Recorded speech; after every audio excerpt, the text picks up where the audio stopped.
Bonjour Isabelle. Bonjour, bonjour Marie, bonjour tout le monde.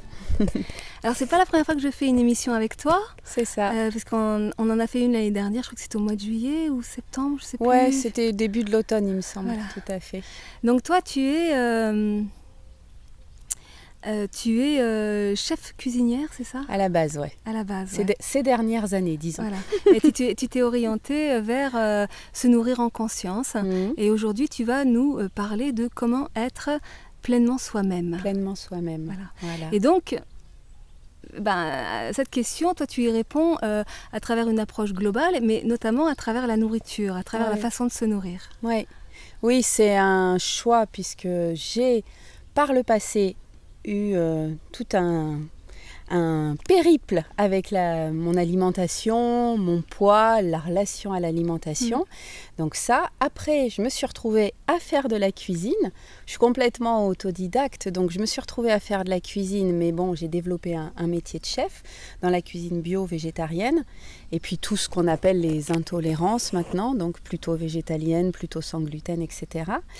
Et suite à ça, en mélangeant tous les aspects de mon parcours, j'ai décidé en fait de développer ce travail autour de la manger en conscience, de la conscience alimentaire.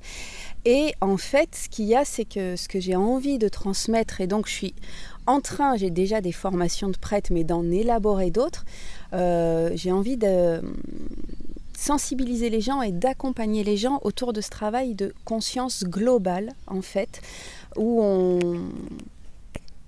plus on est conscient de ce qui se passe, intérieurement, extérieurement, mais on va développer un petit peu, plus on a moyen de régir vraiment sa vie, de faire ses propres choix et d'être en lien vraiment avec ce qui nous anime profondément. Donc bien sûr, il y a un travail à faire, il y a un processus, disons, plutôt que travail. Alors justement, puisqu'on ne parle toujours que de soi-même, moi j'ai envie que tu nous redises quand même quelques mots sur ton parcours et les prises de conscience que ça t'a permis de faire sur toi-même. D'accord. Eh bien oui, avec plaisir. En fait, moi, donc, pour commencer, enfin court, pas rentrer trop dans les détails, j'ai tendance à être digressif, tu le sais déjà, c'est vrai. En fait, j'ai été éduquée par une maman très sympa sur plein d'aspects, mais qui a été au régime toute sa vie. Elle, quand j'étais gamine, elle était tout le temps en restriction et tout le temps à se trouver trop grosse et donc à être au régime. Moi, je suis la première de 3 enfants, après j'ai des frères. Éducation un peu rigide à l'ancienne espagnole, un petit peu quelque part, la femme, elle est éduquée pour après se marier, s'occuper de ses enfants et de son mari. C'était pas du tout ma vision de la vie, donc je suis partie très très vite. Mais ceci dit, toute mon enfance, ma maman m'a empêchée de manger. Isabelle, ne mange pas, tu vas être grosse. Fais attention, tu vas être grosse. Ça n'est pas possible. Ne mange pas. Non, ne donnez pas des gâteaux à Isabelle. Mais mes frères pouvaient manger un peu plus. Donc c'était assez spécial. Et ça partait d'un bon sentiment, mais de quelque chose d'erroné par rapport à sa vision d'elle-même. Et de l'autre côté, mon père, qui est quelqu'un de très beau physiquement et tout ça, me disait... Il faut que tu sois belle parce que c'est la seule façon de réussir dans la vie quelque part. Il disait pas que ça, mais c'était les messages. Donc moi, j'ai grandi comme ça. Et je sais que je me percevais comme étant très forte ou très ronde ou comme ça. Et quand j'ai eu 21 ans, j'ai rencontré le bouddhisme. En fait, j'ai eu depuis la petite enfance un lien très fort avec la spiritualité, qui n'était pas bouddhiste au départ. Et j'ai rencontré le bouddhisme et j'ai eu envie de m'investir là-dedans. Donc j'ai été vivre dans un centre bouddhiste qui est en Dordogne pendant de longues années. Et là, il y a eu un changement tellement radical dans ma vie qu'en quelques mois, je suis passée de 56 kilos à 106 kilos. Et quand tu as 21 ans et que tu fais 106 kilos et que les gens ils te disent « Oui, mais tu as un tellement beau visage et comme tu es proportionnée parce que j'ai la taille fine et tout ça, ben ça va, c'est ok. » Et en fait, je me suis rendu compte que tu peux pas dire à une gamine de 20 ans qui fait plus de 100 kilos que c'est ok parce que je pouvais pas courir, je pouvais pas monter les escaliers, c'était quelque chose. Et puis le regard des autres, vu que j'ai été éduquée avec ce truc de beauté très fort, j'étais habituée à ce qu'on me regarde, on m'a toujours renvoyé ma beauté et tout ça. Là, on me regardait, mais c'était un peu plus pitié. Bref, il y a tout un travail émotionnel là qui se met en place, il y a des choses à aller regarder. J'ai fait beaucoup de régimes. Du coup, j'ai suivi la lignée de ma mère et puis du social, voilà, la privation. Et alors, je peux te dire que quand tu fais plus de 100 kilos, que tu fais 15 jours de régime, que tu perds 2 kilos, que tu vis en communauté, que tout le monde mange tous les jours, à un moment, tu craques, ça va pas. Donc, je me suis un petit peu abîmé la santé. J'étais assez jeune et j'ai fait, il n'y avait pas Dukan à l'époque et heureusement, mais j'ai fait Ricazaraï, Montigny, enfin, j'ai même fait un régime pendant 1 an où on m'a enlevé toutes les graisses, même les amandes et tout ça. Mais en effet, dans le monde, il y a encore cette diabolisation du gras. Il y a vraiment un truc erroné sur ça. Bon, bref, j'ai avancé avec ça. Et au bout de 4 ans, mon premier voyage en Inde, j'ai perdu 15 kilos. Juste avec le voyage et puis la chaleur, j'ai été à la fin du voyage à Goa, tout ça. Donc ça m'a beaucoup aidé parce que là c'était 15 kilos d'un coup. Et là du coup j'étais super bien en Inde, j'ai adoré ce voyage. Il y a eu toute une partie de retraite parce qu'il y avait le pèlerinage bouddhiste, plus la plage à la fin et tout ça. Et je me suis dit tiens, il y a vraiment un truc avec les émotions, la relation à moi-même, comment je me sens, comment je regarde les choses. Du coup en gros j'ai arrêté les régimes pour perdre le reste et j'ai travaillé sur la méditation et l'aspect émotionnel. Je me suis servi de ce que j'apprenais en méditation pour aller voir en moi-même et j'ai perdu le reste de mon poids. Et je n'ai jamais repris autant de poids. Après, j'ai fait ce qu'on appelle là, dans le bouddhisme tibétain une retraite traditionnelle de 3 ans, 3 mois, 3 jours. Là, il y a eu des choses très dures à vivre et j'ai commencé à reprendre un peu de poids. Quand les pantalons 46 ont commencé à être trop petits, je me suis dit non, là, Isa, il y a quelque chose à voir, mais justement, c'était cet aspect émotionnel qu'il fallait que je retourne voir. Et comme on vivait des moments très difficiles, c'était dur. Mais j'ai joué le jeu, ça s'est rééquilibré. Et j'ai dit, plus jamais de régime, plus jamais de balance, plus jamais... voilà. Et du coup, après la retraite, tout ça, j'ai monté ma boîte donc de chef. J'ai toujours voulu être nomade. Moi, je n'aime pas rester au même endroit. Donc, j'ai toujours été chez des gens, à droite, à gauche. Je fais des mariages, je fais des salons, des cours de tai chi, des trucs comme ça. Et la formation Manger en Mindful Eating, Manger en pleine conscience, est sortie avec le premier livre de Jeanne Chosenbe, qui est sorti maintenant, je crois que c'était 2013 ou comme ça.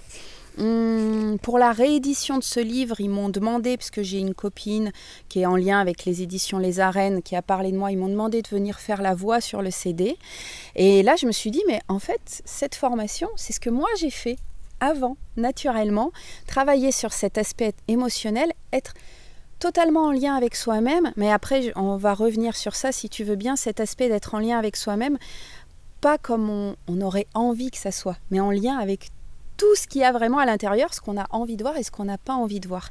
Dans cet accueil-là, et sur base de ça, on régule son poids.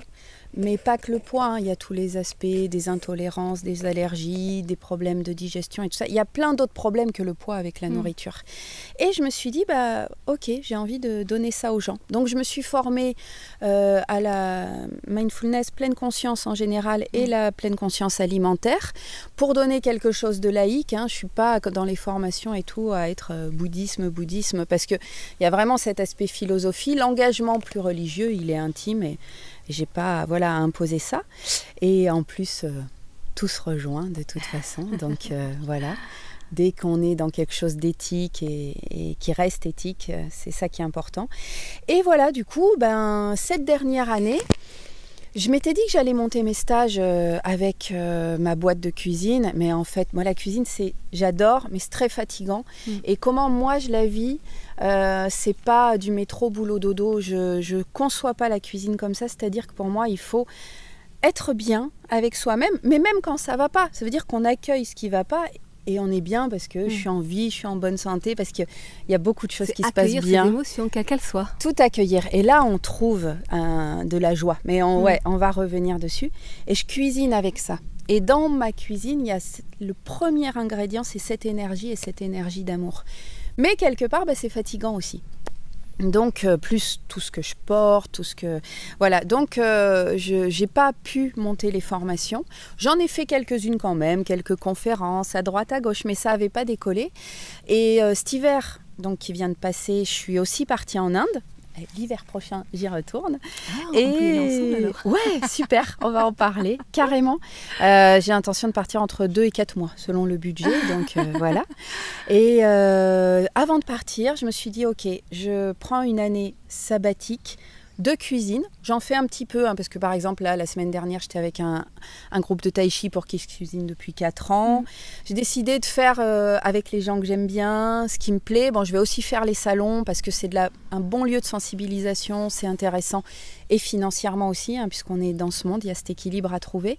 Mais voilà, moins de cuisine pour vraiment me mettre à fond, pour lancer mes formations.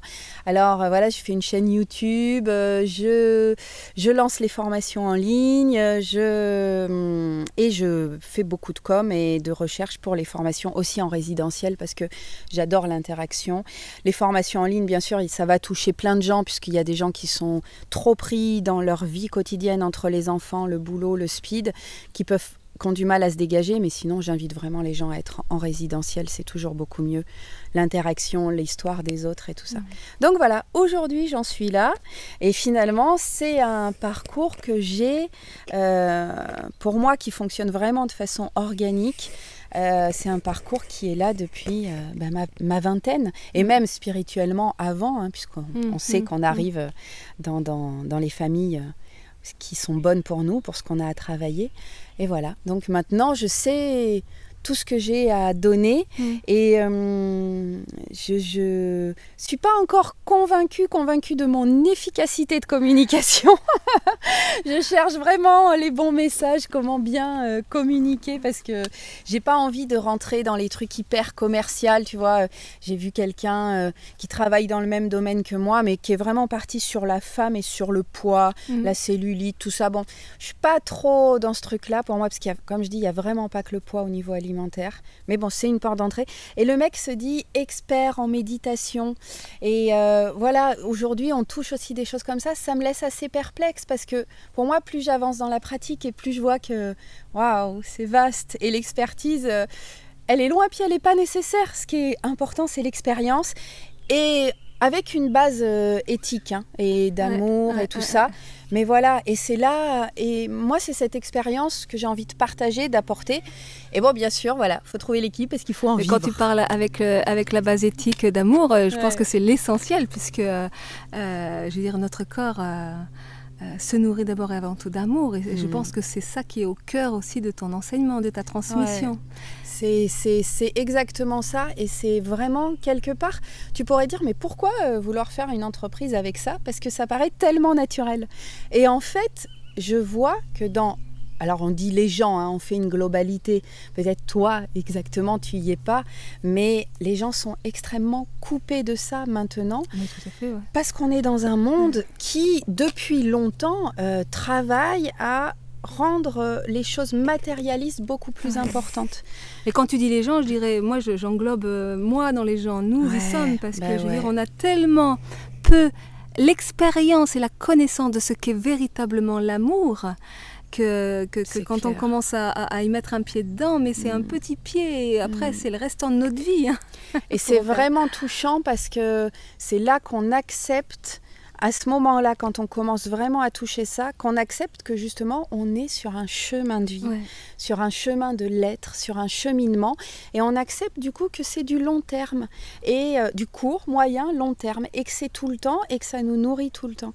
Mais cette base d'amour, elle est totalement en nous, et c'est un des principes de base de la pleine conscience, de toute façon, de la mindfulness. Et c'est totalement en nous. Et du coup, tous les gens comme moi, mais je ne suis pas la seule, qui proposons ce genre de travail, c'est aider les gens à se reconnecter à ça. Et du coup, après, il y a tout qui rayonne. Mais on est, en plus, moi je reviens toujours avec cette comparaison-là, versus sociale. C'est pas pour dénigrer ou casser vraiment la société, mais c'est pour montrer... Revenez à vous-même. Parce que, en fait, dans ce monde aussi, on est, comme je dis tout le temps, dans ce monde de la formule magique. J'en avais déjà parlé aussi dans la première émission avec toi. C'est quelque chose qui me tient à cœur parce que j'ai envie de montrer aux gens, d'essayer de les aider à trouver les portes, d'accepter cette dimension de processus. On ne va pas en une heure de vidéo ou en une semaine de stage ou de méditation réussir à trouver un truc qui va être stable, qui va plus bouger, où on va être tout le temps dans l'amour et tout. Non, tu as raison, on est aussi nous là-dedans. Et pour moi, c'est un cheminement. Ces dernières années, ça a beaucoup bougé. Je me suis rendu compte... Quand je me suis rendu compte, et même, je peux le dire, je peux avoir un peu honte, mais quand on rencontre la souffrance, c'est un énorme moyen d'avancer, si on accepte de faire le travail. Et moi, j'ai toujours beaucoup écrit, j'ai plein de notes. Alors, c'est trop marrant parce que j'ai des piles de cahiers, de journaux, machin, et j'ai des piles de boîtes avec des notes post-it à droite, à gauche, mais j'adore. Un temps, je me prenais la tête, je me disais, il faut vraiment que je fasse un truc de ça. Mais non, c'est comme ça. Et quand j'ai relu des fois des notes et des petits journaux comme ça, j'ai été à un moment, mais bouleversée, mais j'en ai pleuré et tout, de voir le mal que je me faisais à moi-même, dans le jugement que j'avais sur moi-même et ce concept que j'avais de l'amour, du bonheur qui venait de l'extérieur, même alors que ça faisait quand même déjà des années que j'étais bouddhiste et que j'avais une pratique spirituelle intense, méditative intense, mais il y avait encore cette fermeture au niveau du cœur. Et quand j'ai touché justement cette ouverture, et je me suis dit, j'ai réalisé ce que je m'étais fait à moi-même, et je me suis dit, enfin ça m'a bouleversée, quoi. Je me suis dit, waouh, là, il y a un truc énorme à prendre en compte pour continuer à avancer. Moi, ce que je dis tout le temps, c'est que la souffrance n'est autre que la résistance que l'on met à accueillir les parts de nous que nous jugeons comme étant inacceptables. Et qu'à partir du moment où on commence à s'ouvrir à ces parts de nous qui sont inacceptables, eh bien la résistance diminue, la souffrance diminue, et on peut faire rentrer à la maison ces parts de nous pour les unifier à notre être et ainsi advenir dans tout ce que nous sommes et seulement ce que nous sommes. C'est exactement ça. Pour moi, justement, être en conscience, cette forme de conscience globale, c'est ne plus mettre de théâtre quelque part sur notre vie, sur ce que l'on est, sur ce que l'on n'est pas. En fait, c'est normal, on est constitué de plusieurs enveloppes, dont celle mentale, mais le mental est souvent très très fort chez l'être humain, et surtout justement avec notre société telle qu'elle fonctionne. Et du coup, on a toute cette idée de ce que l'on voudrait être, de ce qu'il serait bien d'être, au-delà de l'idée du bonheur. Là je parle vraiment avec nous-mêmes, notre vision sur nous, ce que l'on aime, ce que l'on n'aime pas, ce qu'on va essayer de cacher, de protéger, de mettre en avant. Et en fait, quand on accepte de vraiment se rencontrer, donc notamment par le biais de la souffrance, puisque on souffre tous. S'il y a quelqu'un qui n'a jamais rencontré un truc de souffrance, qui nous écrive, je veux bien lui parler, ça serait... on a tous... Je fais une émission avec. Ouais, c'est ça. Et là, tu vas... Ben ouais, mais... et justement, c'est pareil, on n'est pas forcément éduqué pour accueillir cette souffrance. On va nous dire, mais non, ça va aller. Moi, toute mon enfance, ça a été, ne pleure pas. Ne pleure pas, tu n'es plus un bébé, ne pleure pas. C'est pas malveillant de la part des parents, mais c'est quand on fonctionne un peu différemment, quand on a besoin d'espace, quand on a déjà une connexion spirituelle profonde, ça ne nous correspond pas du tout. Ce n'est pas possible. Mais justement, quand on accueille cette souffrance comme une part de nous-mêmes, et pour moi, que ça soit, bon, il y a les souffrances, là on a plusieurs stades, mais des grands trucs de la vie, ou les petites contrariétés du quotidien, aujourd'hui c'est un appel pour dire, tiens, qu'est-ce qui se passe en toi ? Qu'est-ce que tu n'as pas envie d'aller regarder ? Pourquoi est-ce que ça s'exprime comme ça ? Qu'est-ce qui, en toi, qui a envie de parler ? Qui a envie de s'exprimer ? Qu'est-ce que tu dois entendre ? Et du coup, et c'est pas schizophrénique, j'avais demandé à ma thérapeute à l'époque, elle m'avait dit non, c'est pas ça. Mais c'est de la schizophrénie consciente. Ouais, il y a plein de parts en nous. Il y a déjà notre enfant intérieur, et il y a toutes nos projections. J'ai fait justement une émission dernièrement avec Johanna l'épouse de Tal Chaleur, et qui parle des sous-personnalités actives. Et donc, qui explique bien comment notre personnalité est composée de multiples personnalités. Moi-même, c'est ce que j'appelle les parts de nous-mêmes. Nous sommes morcelés et que l'idée d'aller vers une unification, c'est de faire rentrer toutes ces parties à la maison, de les accueillir et de les aimer de façon inconditionnelle parce qu'elles font partie de nous. C'est ce qui fait que nous sommes des êtres uniques et magnifiques. Ce qui peut rendre difficile ce travail, c'est justement qu'on est dans l'intangible, on est dans quelque chose qui n'est pas concret, comme une table ou un pot qu'on va pouvoir acheter, mettre des choses dedans et tout ça. Et j'ai l'impression que des fois, c'est ça qui fait un peu peur aux gens, entre autres, parce que moi, on m'a souvent renvoyé « Oui, mais toi, c'est possible, moi, c'est pas possible, toi, tu peux le faire. » Alors, pourquoi est-ce que moi, je pourrais le faire plus que les autres? C'est juste qu'à un moment, j'ai choisi et que j'ai dit ok, welcome quoi. Bienvenue à tout ce qui est en moi, bienvenue à tout ce qui se passe. Mais ça veut dire des soirées sur mon canapé à pleurer, ça veut dire à des moments d'être complètement bouleversée, déstabilisée par quelque chose. Ça veut dire voir quelque chose en moi que je déteste, que je n'ai pas du tout envie à la base et que petit à petit, je ne vais plus du tout détester. Je vais dire ok, si tu es comme ça, c'est que tu as envie d'exprimer quelque chose.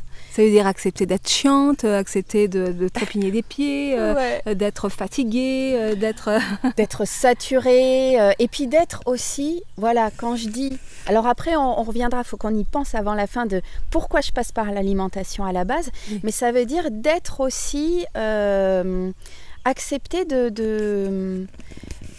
qu'on n'est pas toujours validé par les autres, qu'on n'est pas toujours compris ou entendu, même si je ne sais pas c'est quoi votre expérience à vous, mais finalement ce que je me suis rendu compte c'est que la personne qui juge le plus et qui est beaucoup plus dure avec elle-même, c'est elle-même, c'est nous-mêmes, tu vois. Mais c'est vraiment ça, on est dans ce côté... je dirais intangible, je ne sais pas si c'est le bon mot, mais à un moment de se serrer la main et de dire « Ok, je suis d'accord pour faire le travail. » Et après, ça commence, et après, ça se met en route. Et il y a plein de choses qui vont venir sur notre route, plein de gens super, dans les deux sens. Des gens super qui vont nous apporter un truc génial, des gens qui vont nous contrarier et qui vont nous faire travailler sur nous. Permettre d'épanouir des choses géniales. Finalement, c'est vraiment comment on se relationne aux choses. Et j'allais dire, c'est vraiment aussi, donc, d'accepter de se montrer à soi-même et de montrer aux autres ces parties quelque part qu'on juge plus négatives, mais en fait quand on les accueille, ces parties elles évoluent. Moi je suis quelqu'un qui transforme beaucoup d'énergie, j'ai une grande gueule comme on dit. Souvent même ado, tu vois, c'est mes copines, elles venaient me chercher pour aller la ramener là ou là parce que je la ramenais toujours et ça continue. Mais justement, et tu sais, en étant bouddhiste, t'as plein de gens qui m'ont dit « Oh mais tu es bouddhiste, tu devrais pas te mettre en colère », toutes ces idées erronées sur les spiritualités et tout ça. Et en fait, voilà, conscience globale, être en conscience. Je suis consciente de ce que je suis. J'ai une forme de colère en moi. Pourquoi ? Moi, je suis quelqu'un d'hyper rebelle et j'ai vu avec la vie qu'il y avait quelque chose, bon pour moi, qui est juste dans ce monde où il faut vraiment commencer à refuser des choses, ok, mais il y a quelque chose qui est en lien aussi avec mon enfance. Vu que j'ai été quand même hyper cadrée, le cadre c'est difficile. Quelqu'un qui a été moins cadré, peut-être il sera... Mais si ça, je le refoule tout le temps parce que ça me met en colère, parce que je peux m'énerver ou comme ça... Comment tu veux que ça évolue ? Comment tu veux qu'à un moment, je puisse travailler avec ça et l'apaiser et l'entendre ? Parce que ça vous est arrivé, par exemple, déjà vous prendre la tête avec quelqu'un, un petit conflit. Puis en fait, au bout d'un moment, on va se dire « Mais qu'est-ce qui se passe ? Pourquoi ?» En fait, juste finalement, chacun avait juste besoin d'exprimer son truc et d'être validé, entendu par l'autre. Mais là, ok, l'autre il a entendu. Ok, tout s'apaise. Mais dans cette relation avec nous-mêmes, avec moi-même, c'est la même chose. La colère, qu'est-ce qui se passe ? Pourquoi ? Je la laisse, je l'accueille. Mais après, elle n'a plus de raison de s'énerver. Tandis que si je lui ferme la porte au nez, elle va continuer à taper. Bon, c'est un seul exemple, parce que pour moi, la colère, c'est pas le plus gros truc. Le plus gros truc, c'est cette conscience de cet amour qui est en nous. Vraiment. On a vraiment cette base... de sagesse en nous, et je parle pas d'être éveillé, de sagesse en nous et d'amour en nous, qui est en mouvement tout le temps, comme une rivière, quoi, comme un fleuve. C'est tout le temps là. Il faut juste aller le retrouver. Et de là, énormément de choses vont se passer et se transformer. Et ça, c'est aujourd'hui, maintenant, je pense que les gens qui ont une activité comme la mienne et d'autres, hein, je reviens toujours sur cette éthique, s'ils ont une éthique juste, c'est nécessaire parce qu'il y a plein de gens qui sont juste pas bien, mais qui savent pas vers où aller, vers quoi aller, et donc il faut leur montrer le chemin. Mais c'est pas un chemin où moi je vais rester prédominante dans la vie de la personne. C'est l'accompagner jusqu'à qu'elle se mette sur ses propres rails. Oui, c'est ça. C'est-à-dire que c'est pas tant lui montrer le chemin, c'est lui permettre de clarifier en elle quel chemin elle doit emprunter en elle-même. De trouver son chemin. Voilà. Et en fait, ou plutôt, c'est permettre au chemin d'émerger de l'intérieur. Hein. Ouais, c'est pas mal. Et ça se fait parce que on accueille les parties de nous qui nous bloquent et qui nous empêchent justement de laisser émerger ce chemin. Et aujourd'hui, oui. Non, c'est parce qu'en fait, je voulais qu'on revienne sur la nourriture, hein, de faire des passerelles avec la nourriture. Oui, c'est ça. Parce que en fait, moi, ce qui m'intéresserait que tu puisses développer un peu, c'est comment nos émotions, celles qu'on juge comme étant négatives et desquelles nous sommes coupés, impactent notre façon de se nourrir, en fait. Et après, dans un deuxième temps, qu'est-ce que tu proposes, toi, en fait? Tout à fait. Alors, en fait, c'est ça. Moi, ce qui me tient vraiment à cœur, donc, c'est ce travail de globalité. Et pourquoi je vais passer par la nourriture? Tout simplement parce qu'on mange tous les jours, de 1 à 3 fois par jour, selon les gens. Et que la nourriture est émotionnelle et qu'elle nous permet d'anesthésier nos émotions. La nourriture est à 99% émotionnelle et à 1% pour nous permettre de rester en vie. Et voilà. Et encore. Des fois, elle est à 120% émotionnelle. Et non, la nourriture est vraiment extrêmement émotionnelle. Et ça, c'est bien sûr, les gens ils vont dire « Ah bah oui, c'est vrai ». Mais alors... En fait, on va toujours justement faire cas de ces deux aspects les plus... Oh, j'arrête pas de taper le petit micro, pardon. J'ai toujours mon petit micro de fortune. Hein. Bientôt, je vais avoir 2 micros qu'on pourra brancher. Et pour l'instant, là, c'est juste un petit morceau de bambou. Mais c'est déjà parfait comme ça. Mais moi, c'est vrai que je suis comme ça. C'est le sud, c'est le sud. Comme ça, le micro. Mais il y a cet aspect, quand on dit la nourriture émotionnelle, les gens, ils vont dire tout de suite, oui, les repas avec les copains et puis en amoureux et tout ça, et tout de suite, et ce qui vient même en premier, c'est oui, dès que je suis contrariée, je vais manger ou comme ça.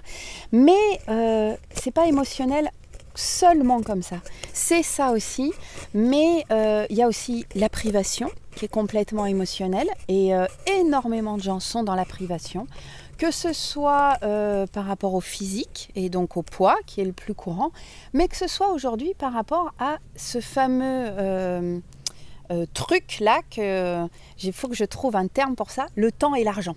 Parce que énormément de gens me disent qu'ils mangent mal parce qu'ils n'ont pas d'argent.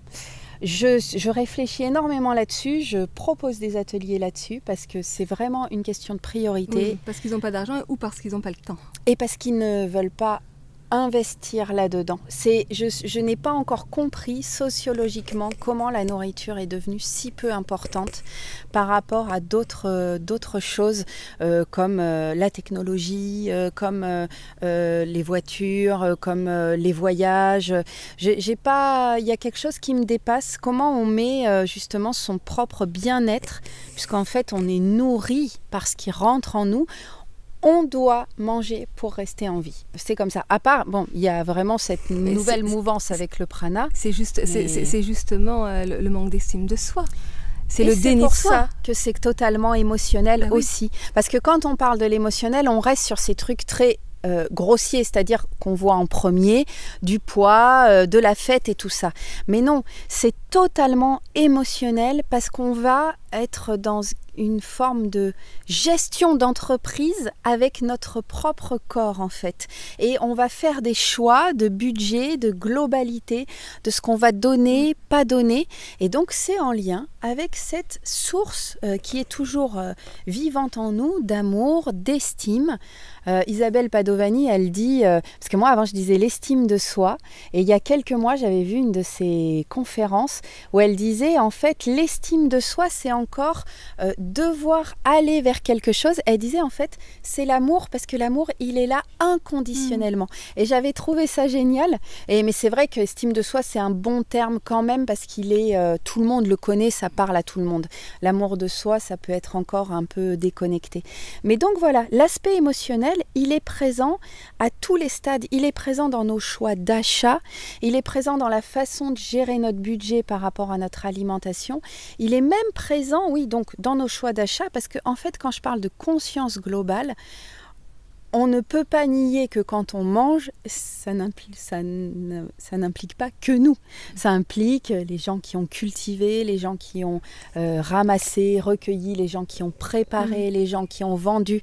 Tout ça, cette interdépendance, c'est pareil. Dans notre société, on a trop tendance à la nier dans l'hypermatérialisme.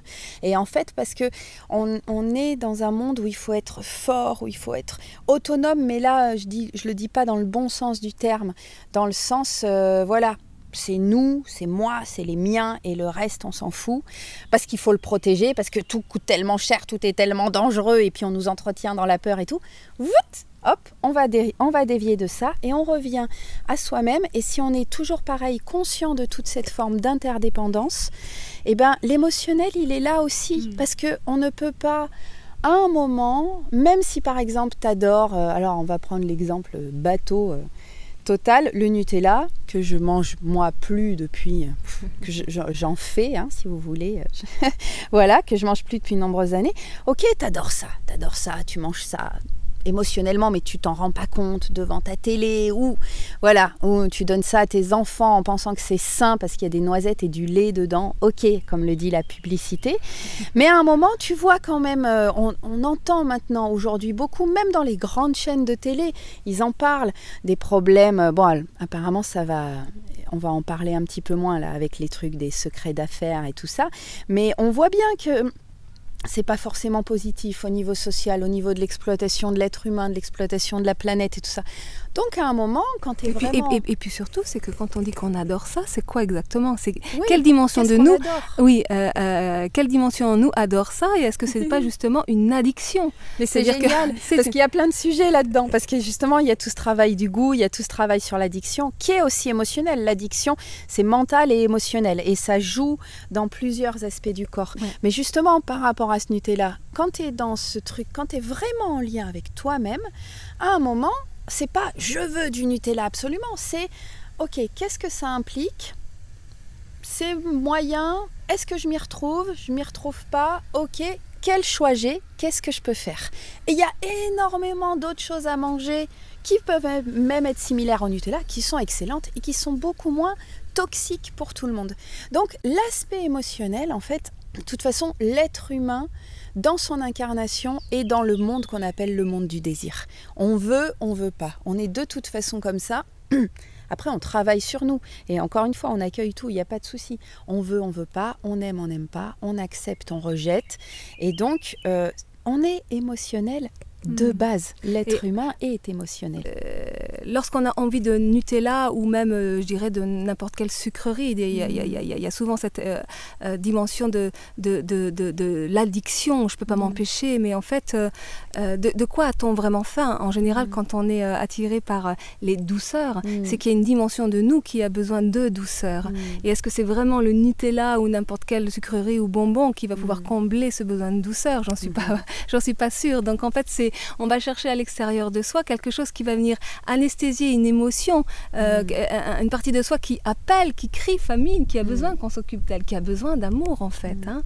Et c'est souvent cette dimension de c'est notre enfant intérieur qui crie, qui a besoin qu'on s'occupe de lui. Ouais, cet enfant intérieur qui va rester présent toute notre vie en fait. Et c'est pareil, c'est quelque chose qu'on devrait apprendre à l'école, à se relationner avec soi-même, les différents aspects de soi-même, et justement cet enfant qui a besoin à la base d'être pris, protégé, cajolé, entendu, qu'on va aider à grandir. Mais toute notre vie, on va s'aider à grandir. Et du coup, finalement, avec la nourriture, il y a soit en effet cet aspect d'aller toujours à l'extérieur et donc de manger, que ce soit Nutella ou autre chose, d'avoir toujours cette recherche de se remplir, ce besoin en fait de remplir pour éviter d'aller regarder, soit comme je dis, à un moment on fait le choix et on dit ok, je vais aller voir tout ce qui se passe et avec ce travail sur la conscience, en fait, cette conscience globale, on va être à même, plutôt que de remplir de quelque chose d'extérieur, parce qu'après, il y a les autres formes de nourriture toxiques aussi, qui ne sont pas que manger, mais toutes les formes d'addiction, et puis dans le monde, on nous en propose beaucoup. Mais en fait, on va dire, ok, on va aller regarder en soi-même, et du coup, ça ne veut pas dire qu'on ne va pas aller prendre la douceur. Oui. Mais on va le faire plus consciemment, donc on va le faire différemment. Elle va nous profiter différemment, elle n'aura pas le même impact sur nous. Et ou alors, on ne va pas la prendre, ou alors on va en manger moins, ou moins souvent. Parce qu'on va être plus dans ce dialogue intérieur, plus avec nous-mêmes, et de dire, ok, tout est ok. Et en fait, quand on dit ce truc, tout peut s'élever, tout est ok, je peux vous dire qu'au début, ça va doucement. Et puis petit à petit, parce que très souvent, ce qui se passe, c'est que en fait, si j'ai envie de Nutella et que je culpabilise de manger du Nutella, parce que quelque part, je sais que c'est pas bien, que c'est pas bon, mais je vais le manger comme ça quand même. Et donc du coup, je vais culpabiliser en mangeant le Nutella. Mais quand je mange en conscience, je vais potentiellement dire ok, je vais quand même manger le Nutella, et c'est vrai que là je vais peut-être le manger avec beaucoup plus de plaisir et d'amour. Et il n'y a pas de culpabilité. Il n'y a plus de culpabilité. Et ça fait un poids en moins. Et ça fait un poids en moins. En fait, c'est la culpabilité, c'est cette émotion qui est anesthésique, qu'on refuse de ressentir et qui va nous faire grossir souvent. Dans l'alimentation, il y a tout le phénomène physiologique qui est étudié par la science, bien sûr. La digestion, comment ça se passe, comment les choses vont se stocker dans le corps.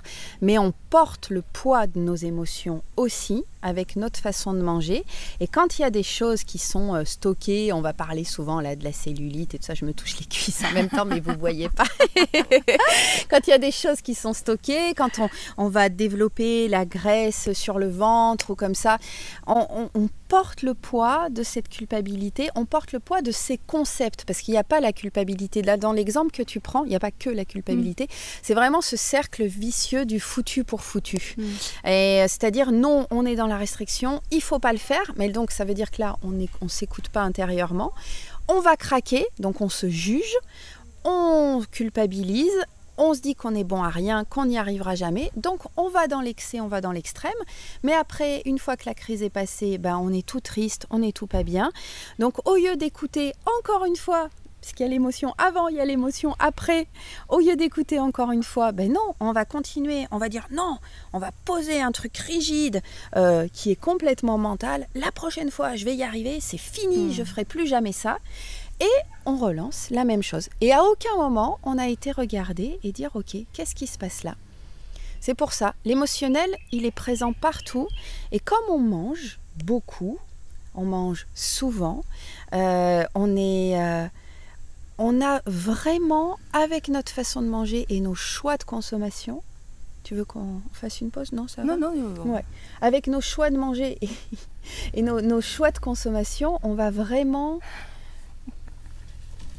C'est parce qu'on a une voiture qui recule. Et est-ce qu'elle nous a vus? Est-ce qu'elle nous a vus? Est-ce qu'elle va venir? Donc vas-y, avec notre choix. Ouais, excuse-moi.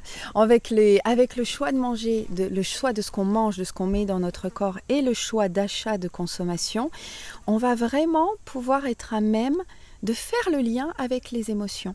De faire le lien, plus des techniques, bien sûr, que je donne en formation, des exercices, des techniques, qui ne sont pas quelque chose qu'on va pratiquer 1 heure tous les jours. Petit à petit, quand on en prend l'habitude, c'est quelques secondes, quelques minutes.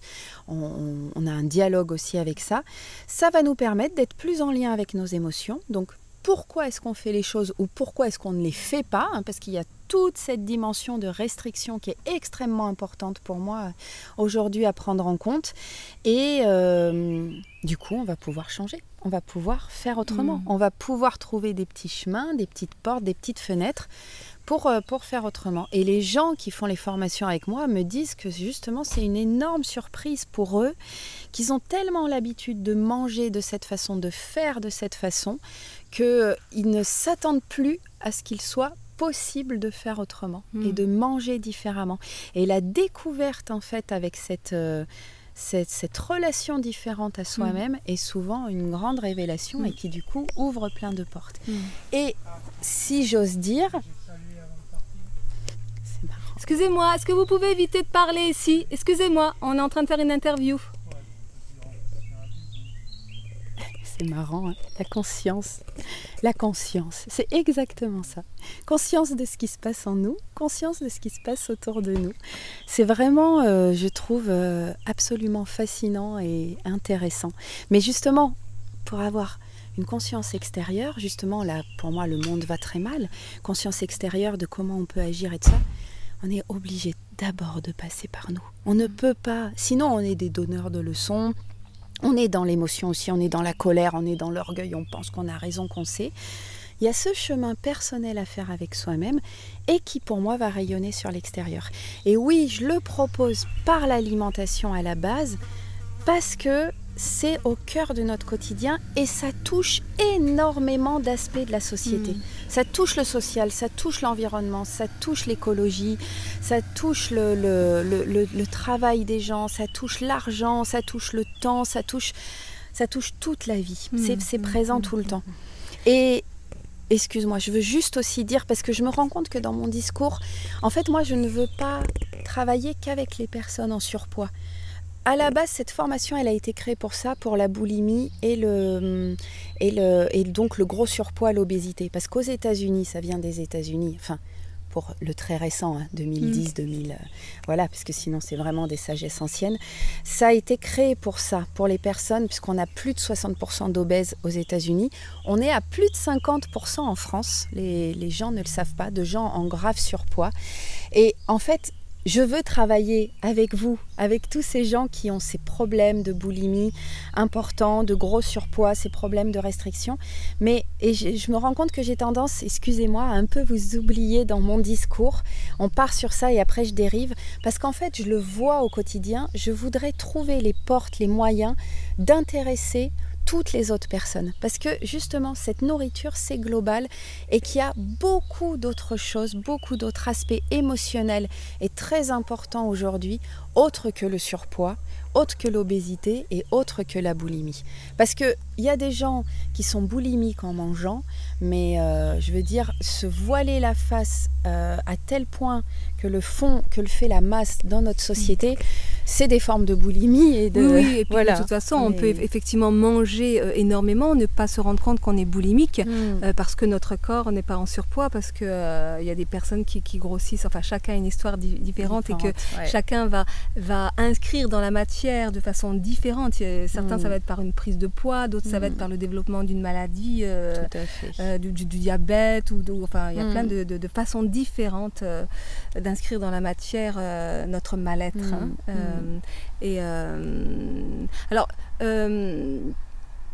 Donc de toute façon, la malbouffe, ça concerne tout le monde. Et pour en venir à tes formations, puisque bon, l'objet de cette émission, c'est aussi de pouvoir parler de tes formations, parce que pour les personnes qui sont intéressées, donc on va mettre le lien sous la vidéo et donc vous pourrez vous inscrire pour accéder aux formations en ligne d'Isabelle. Donc est-ce que tu peux nous en dire plus en fait? En quoi ça consiste exactement? Alors, donc il y a une formation de base que j'appelle donc maintenant Manger en conscience, hein, Mindful Eating, voilà à la base, manger en pleine conscience, où on va travailler sur les différentes sortes de faim. Donc la faim organique, qui est donc nécessaire à être en vie, et toutes les autres faims émotionnelles et mentales, et donc notamment la faim du cœur, qui est la faim la plus importante pour moi et qui est la faim finalement la plus difficile à combler et qui est celle qui est essentielle à aller voir. Donc la base de la formation qui est en 5 jours, ou donc il y a une dizaine de modules en vidéo.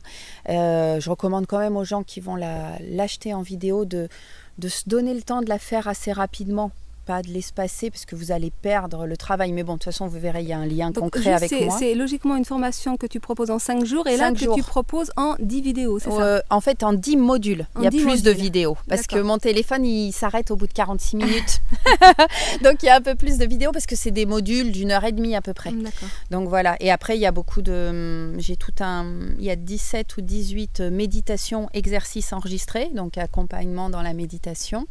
Et après, il y a des PDF. Enfin, ça fait 60 gigas, donc c'est pour ça, c'est un gros truc. Et du coup, oui, sinon, c'est en 5 jours en présentiel. Et justement, comme la formation Mindfulness en général, elle se fait en 5 jours ou en 9 semaines, à raison d'un soir par semaine.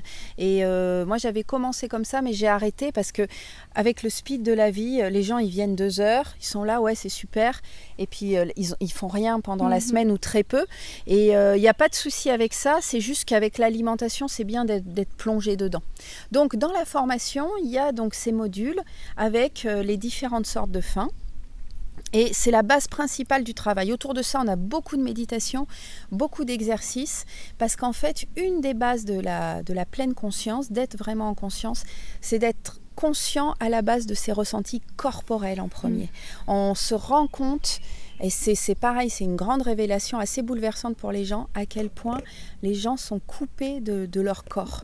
En fait, si on a un corps qui est un véhicule pour cette vie, c'est pas pour rien et il faut écouter aussi lui ce qu'il va exprimer.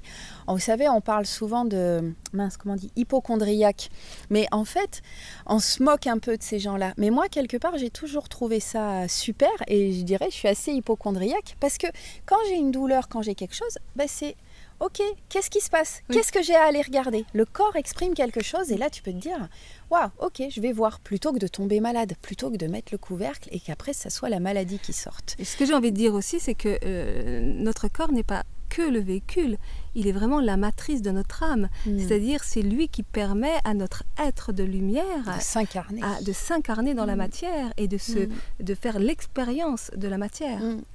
Et oui, c'est vrai.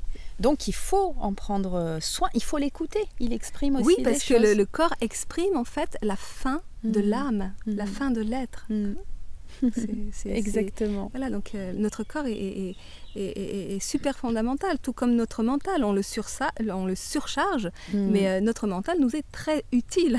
Ah oui, heureusement. De toute façon, en donc plus... c'est remettre chacun à sa place, voilà. C'est-à-dire redonner au cœur la capacité à gérer notre vie, à notre corps de pouvoir faire ce qu'il a à faire et à notre mental aussi de le remettre en place de serviteur en fait. Mais il y a vraiment un truc génial là-dedans parce que c'est... Après, je vais revenir sur ce qu'est la formation, mais c'est vraiment... en fait, tout... Quelque part, c'est vraiment la base justement d'être en conscience. Tout est en nous et tout est parfait, tout fonctionne parfaitement. Et en effet, tout à l'heure je disais, et c'est bien que tu dises ça, le mental, on a tendance justement dans cette société à trop l'écouter parce qu'on est dans des extrêmes. Mais si on lui redonne sa bonne place, en fait, il est parfaitement nécessaire, il est parfaitement utile. C'est quand même lui qui nous permet de clarifier des choses, donc d'en conscientiser, de pouvoir apporter une réflexion. Enfin, c'est quelque chose de merveilleux. De communiquer, de parler, d'échanger. C'est magique. Qui nous permet de nous souvenir, qui nous permet aussi d'être le canal de notre intuition, parce que c'est aussi par le mental que notre intuition peut s'exprimer, etc. Donc, on le surcharge, mais lui, c'est le premier qui est content comme tout quand on le décharge, parce qu'il en a trop, il est malade, le pauvre, il n'en peut plus. Exactement. Comme le corps. Donc c'est ça, revenir au corps, sensations corporelles, revenir aux sensations mentales justement, où on va apprendre à remettre en question tous les concepts figés où on a l'impression que c'est la réalité, notre réalité, et revenir aux sensations du cœur.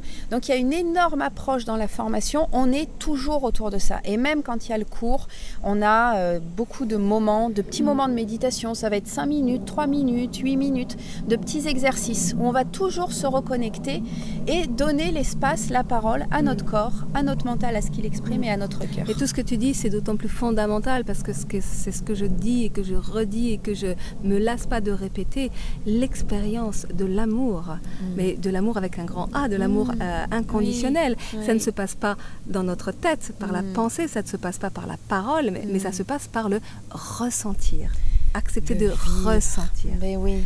Donc l'expérience du corps est absolument incontournable, essentielle, parce que c'est par le corps que s'exprime notre sensibilité qui, elle, appartient à notre âme.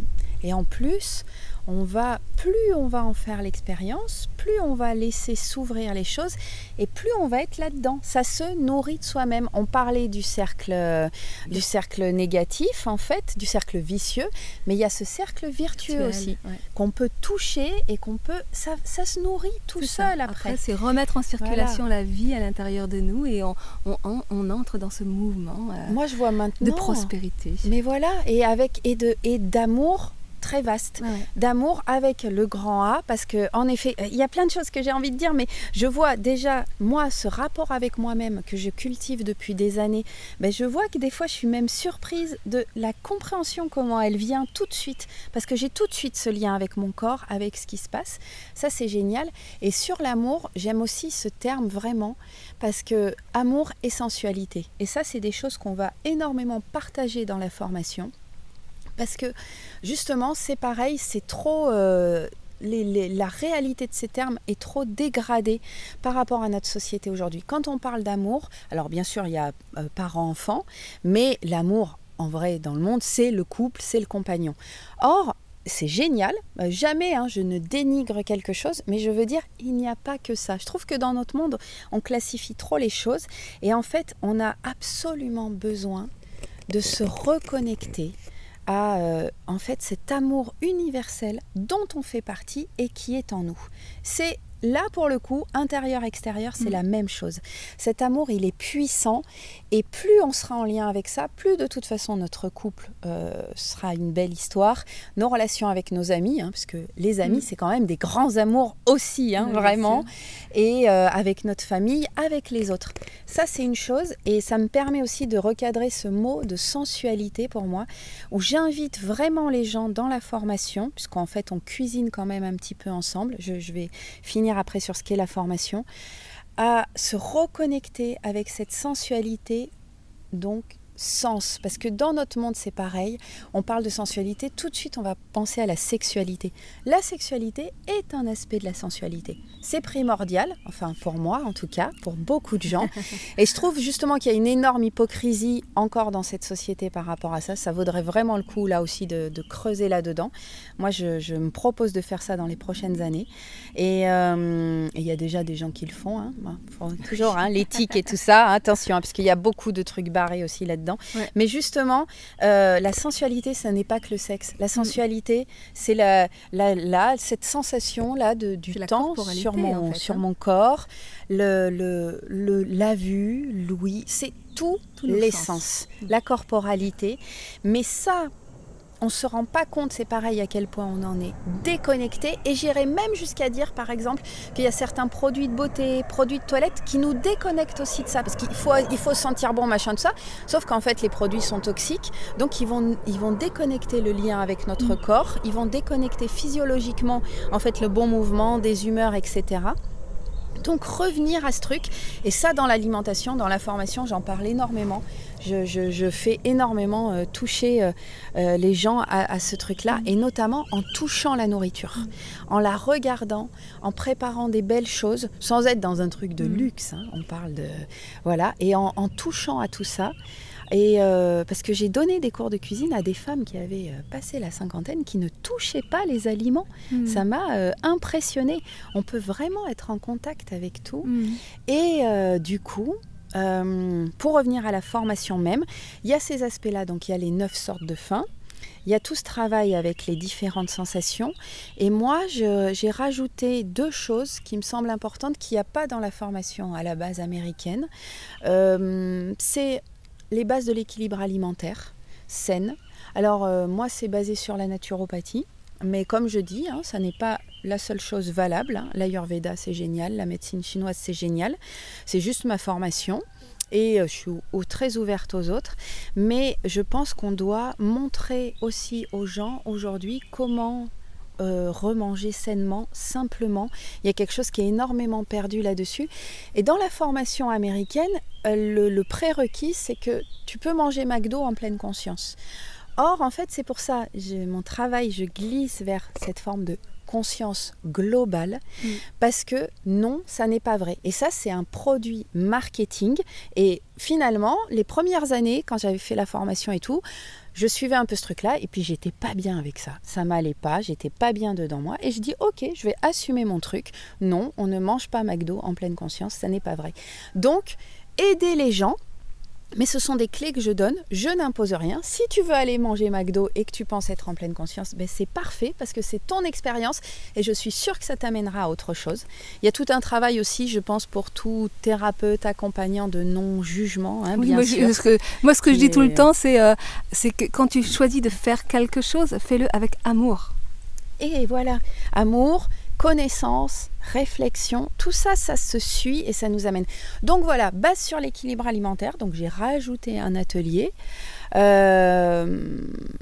très simple où je parle beaucoup de la simplicité, qui est quelque chose qui manque aujourd'hui dans notre cuisine. Et justement, réchauffer un plat au micro-ondes, ça n'est pas ça la simplicité, hein. Je parle de cette simplicité organique en fait, qu'on sait ce qui est bon pour nous à la base en nous, sauf qu'on ne sait plus l'écouter. Donc retrouver ça. Il y a un travail sur le goût, parce que c'est pareil, comment être en lien avec soi-même si notre goût est perdu. Donc retrouver le goût. Être en lien avec un goût juste, c'est être en lien avec une santé correcte, une bonne santé, une santé juste, qu'on va pouvoir faire durer. Et j'ai aussi rajouté, en fait, pas rajouté un atelier, mais je développe beaucoup ce travail sur la faim du cœur, parce que c'est ce qui me touche énormément, parce que j'ai ce parcours avec le poids et la beauté, hein, parce que je vous assure, je dis pas par orgueil, hein, parce que je suis pas la plus belle, je suis pas, voilà, je suis belle comme plein d'autres belles personnes, mais c'est une pression sociale, énormément. Ce truc de la beauté, ce truc de devoir être beau, quand tu es physiquement plaisant, les gens pensent que tu es forcément heureux, forcément les choses doivent être plus faciles pour toi, plus simples. J'ai tout un parcours avec ça, avec le travail sur le poids, avec le travail sur manger correctement, prendre soin de soi, de sa divinité, prendre soin de soi comme on prendrait soin de sa meilleure amie, de son enfant, de quelqu'un qu'on aime profondément. Et en fait, tout ça, c'est dans l'estime de soi, c'est dans la faim du cœur. Et je ne pouvais pas juste donner la formation sans aborder grandement ça. Donc c'est très présent partout. C'est au cœur, quand même. Ils le font beaucoup moins dans la formation américaine parce que, voilà, il y a ce truc. Les Américains, bon, c'est pareil, hein, je fais des généralités, ils sont très OK avec proposer des formations, faire de l'argent avec ça, il n'y a pas de souci. Mais on reste dans un truc qui est relativement consensuel quand même. Il ne faut pas trop fâcher les uns, il ne faut pas trop fâcher les autres. Bon, moi, je ne suis pas comme ça. Je ne suis pas comme ça du tout. Mais comme j'ai cette base d'amour, de respect, d'éthique, voilà, j'essaye de tout accueillir. Donc, cette formation, il y a tout ça dedans. C'est quelque chose qui est assez complet, qui est assez dense, qui est assez intense. Mais je veux justement... donner quelque chose. Il y a ce truc du paiement, ok, mais moi je veux donner vraiment ce que j'ai en moi. Et voilà. Bien sûr que c'est pas gratuit, c'est clair. Non, ça peut pas. C'est tout un travail que tu as fait là, un beau travail. et tu fais circuler l'énergie, tu fais circuler l'amour, tu fais circuler l'argent aussi. Et c'est super. Et ben écoute, je te remercie beaucoup, Isabelle. Merci à toi. C'était vraiment un super plaisir cette émission, cet échange avec toi. Merci à toi, c'est génial. Au plaisir d'en refaire d'autres. Est-ce que tu as un petit mot pour la fin? Un petit mot pour la fin, et ben oui, ce que je dis toujours dans mes vidéos, de toute façon Marie mettra mes liens, mes news de fin de semaine, c'est vraiment prenez soin de vous. Et je me marre hein, parce que mes potes ils se marrent hein, parce que j'ai toujours mes mains comme ça. Mais voilà, prenez soin de vous. En fait, c'est vraiment ça. Trouvons le moyen, trouvez les moyens et de revenir à soi, de se donner un espace intérieur. Après, c'est sûr, ça peut faire très très peur quand on n'est pas du tout là-dedans. On est dans ce monde où on met le couvercle. Il n'y a pas de souci avec ça. C'est ça qu'il faut accueillir aussi, si tu en es là aujourd'hui. Mais voilà, prends vraiment soin de toi pas en achetant des choses, mais juste en te donnant cet espace. Même si c'est, moi je dis à des amis, si t'es pas très bien, le matin avant de te lever, tu te réveilles, tu te prends 3 minutes, tu t'assois sur ton lit, tu respires, tu te dis, cet amour il est en moi, je m'y connecte et hop, je commence ma journée. Oui, la vie, oui, ce qui va se passer, emmerde, pas emmerde, contrariété, pas contrariété. Mais à force de faire ce petit truc, il y a des choses qui vont souffrir. Et viens voir des gens comme moi et comme les autres, voilà, pour avancer, pour avoir les clés, en payant un petit peu, ok. Mais voilà, j'ai envie de dire ça. Prends soin de toi.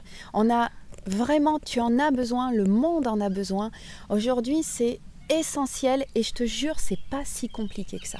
Ça fait peur. Je suis confrontée à ces gens-là. En fait, je dirais presque même que c'est d'une simplicité tellement enfantine exactement. que des fois on n'y croit pas. Ouais, mais en fait, c'est quand même assez simple. Voilà. Merci Isabelle. Merci. À bientôt. Bye bye. Au revoir.